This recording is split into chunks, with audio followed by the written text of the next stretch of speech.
técnica de la que vamos a hablar hoy no está totalmente considerada como corriente artística, pero sí está categorizada como uno de los 9 artes.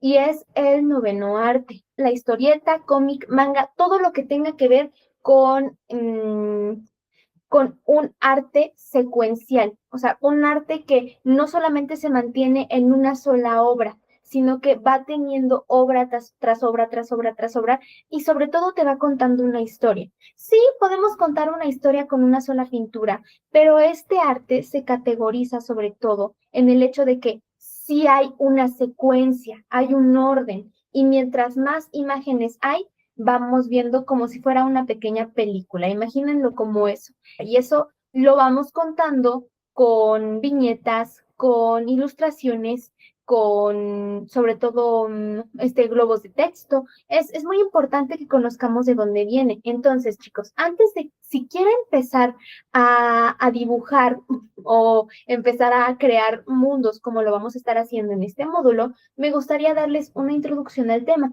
Primero, vamos a dar introducción a nuestro primer módulo del curso, el cual, como les acabo de comentar, es el noveno arte, que traduciéndolo no tiene nada que ver con el título, pero son las historietas, los cómics, el manga, todo esto, todo este arte secuencial, el que va de ilustración tras ilustración contándonos una historia.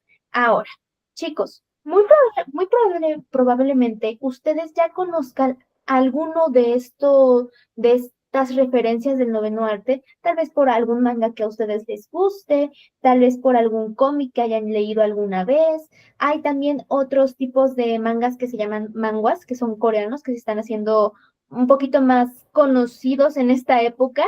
A mí me ha tocado leer algunos, pero es siempre ese tipo de arte que se va contando de secuencia en secuencia. ¿Ok, chicos? Aquí viene algo interesante. Aunque muchas personas creen que un cómic solamente son dibujos con globitos de diálogo, en realidad es muchísimo más que eso. El noveno arte es una disciplina artística que combina ilustración, composición narrativa, diseño, actuación, fotografía y hasta cinematografía. Un dibujante de cómics no solamente hace dibujos bonitos, cuenta una historia. Y contar historias visualmente es una habilidad compleja, chicos. De verdad, es algo que requiere muchos años de estudio, mucha práctica y justo es algo que les quiero enseñar. Ahora, chicos, ¿por qué se llama noveno arte? ¿De dónde viene? ¿Dónde están los otros 8? Bueno, desde hace muchos años se comenzaron a clasificar las diferentes disciplinas artísticas. Por ejemplo, tenemos primero una de las más antiguas, la cual viene siendo la arquitectura, ¿ok? Esta de aquí. Sobre todo, ¿por qué, chicos? Porque lo primero que empezó a hacer la humanidad al momento de ir teniendo mayores capacidades fue ir empezando a crear sus ciudades. Pueden ver cómo cada una se va haciendo más moderna que la otra. Tenemos primero la arquitectura, luego tenemos la escultura, así voy en sucesión, chicos. Luego sí seguimos con la pintura, después con la música, literatura y poesía. También tenemos las artes escénicas, que viene siendo el teatro y la danza, el cine, la fotografía y por último el noveno arte, historieta en cómic o manga. Sobre todo, chicos, recuerden, cuando decimos noveno arte viene siendo todo en combo, historieta, manga, cómic, eso todo va en ese mismo arte.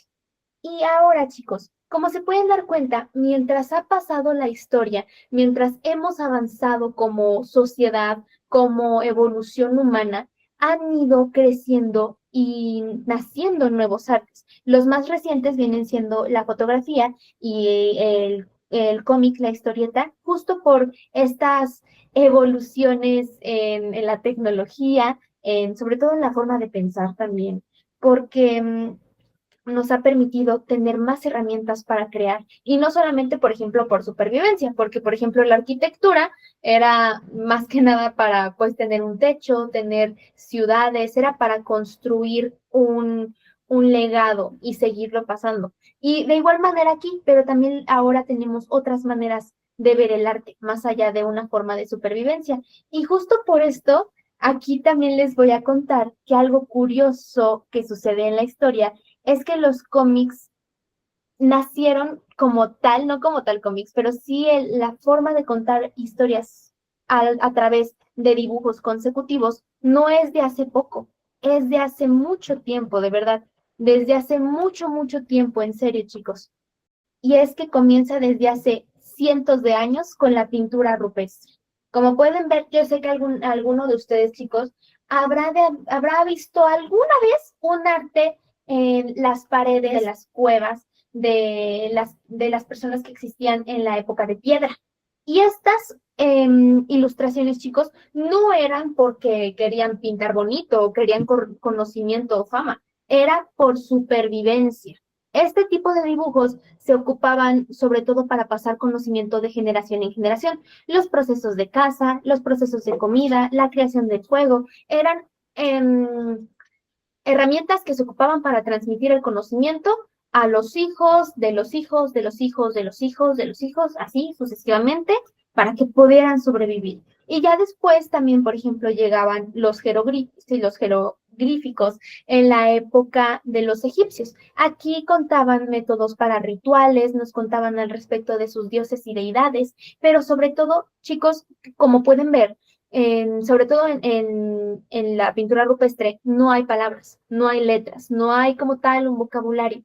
Y es que los dibujos se ocupaban como lenguaje, como la manera más simple que tenían en ese entonces, la manera más fácil y sencilla de entender cómo hacer las cosas mediante dibujos, no tanto por escrito.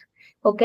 Y ahora, como se pueden dar cuenta, chicos, hemos ido ocupando el cómic como tal. No, en ese entonces obviamente no se llamaba cómic, pero lo ocupamos de esta manera, el arte secuencial, para contar algo, para contar historias, para transmitir conocimiento, y esto mediante imágenes. Ahora, siguió pasando el tiempo y comienza el nacimiento del cómic moderno. A finales del siglo XIX comenzaron a aparecer periódicos ilustrados. Cada semana publicaban pequeñas historietas con dibujos y uno de los primeros artistas importantes fue Rodolph Toffler. Y déjenme decirles, chicos, que Rodolph Toffler fue un escritor, un profesor y un caricaturista suizo. Es considerado el padre del cómic moderno porque fue uno de los primeros artistas en crear historias narradas mediante una secuencia de dibujos acompañados de texto. Sus obras establecieron muchos de los principios que hoy siguen utilizando el cómic, como la narración visual, la secuencia de viñetas y la relación entre imagen y texto. Como pueden ver, aquí hay algunos de los dibujos que él hacía. Aquí no tenemos viñetitas de texto, pero podemos ver cómo el arte va en secuencia. Y sí, se ven muy antiguos los dibujos, ni siquiera ocupaban color, simplemente era un boceto a tinta con algunas técnicas que ya hemos visto en el taller, como lo son técnica lineal cruzado. Como pueden ver, se utilizaban desde mucho antes. ¿Ok, chicos? Y luego también empezaron a llegar ¿cómo se llaman? Historietas más complejas, como esta que tenemos aquí, que se conoce como The Yellow Kid. Como pueden ver, esta es igual, sigue siendo una historieta bastante antigua. Y The Yellow Kid es uno de los personajes más importantes en la historia del cómic, chicos. The Yellow Kid apareció por primera vez en 1895.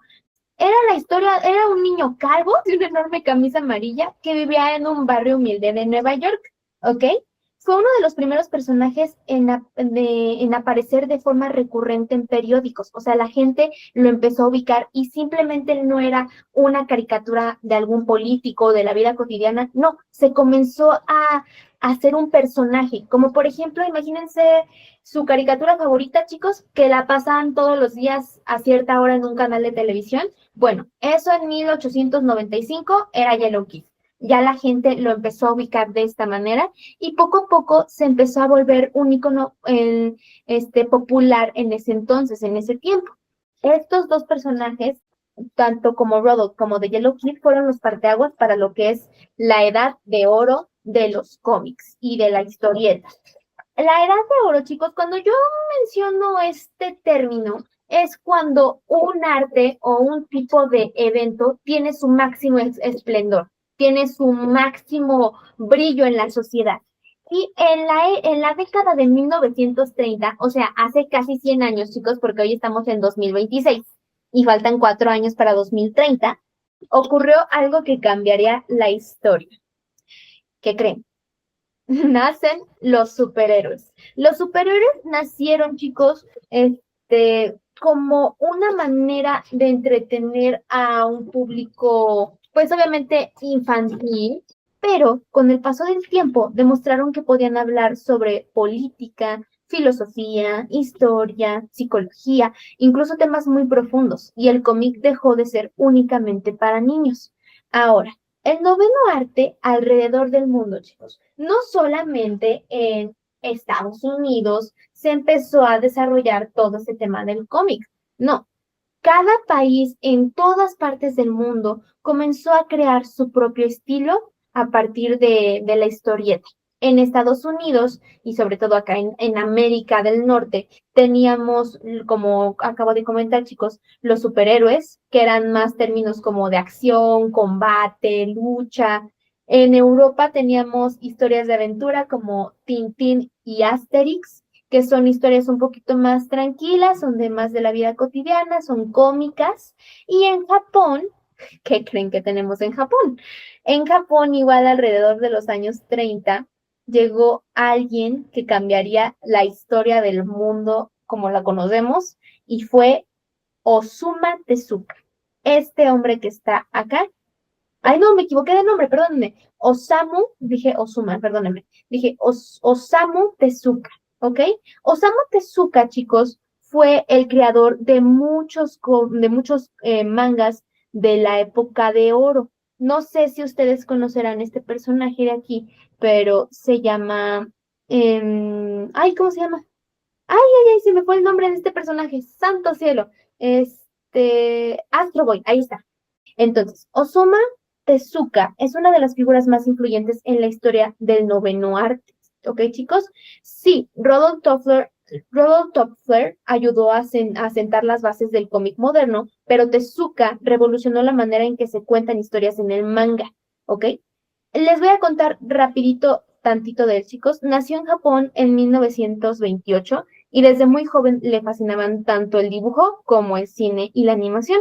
De hecho, una de sus mayores inspiraciones fueron las películas de Walt Disney, y es por eso que muchos de sus personajes tienen ojos grandes y muy expresivos. Antes de Tezuka, muchos mangas eran simplemente cortos y ya.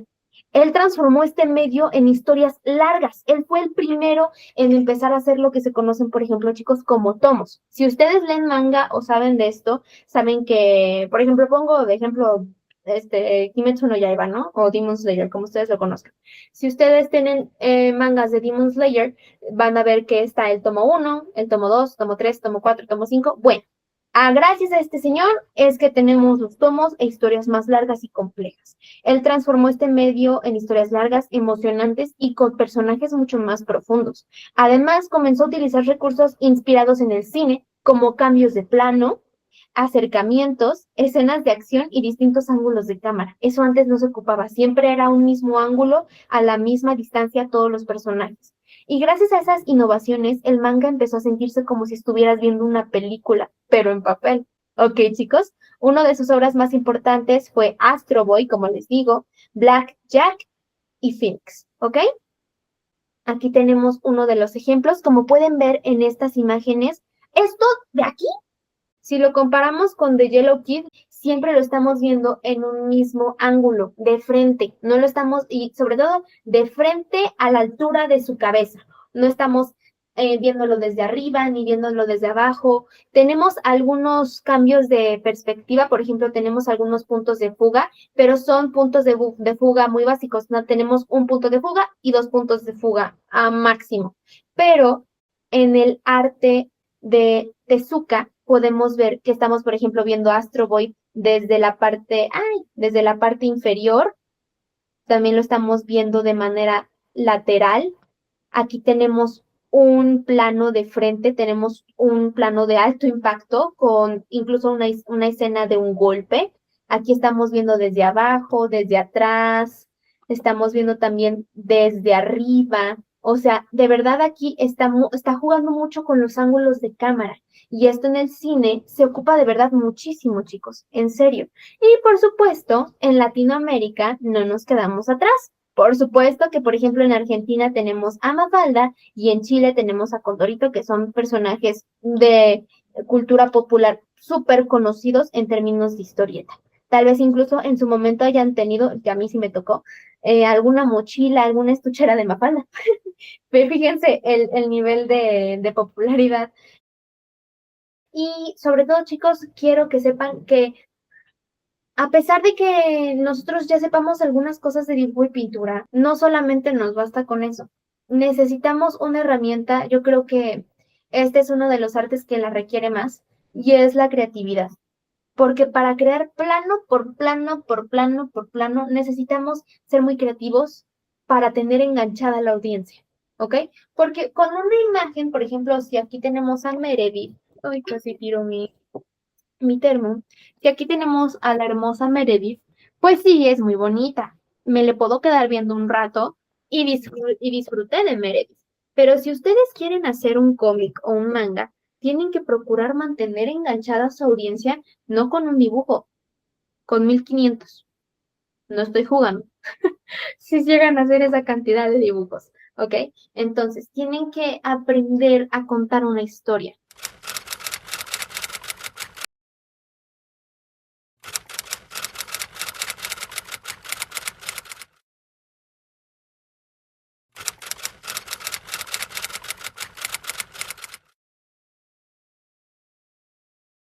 Ahora, chicos, denme chancecito, voy a tomar agua porque se me secó bien padre la boca.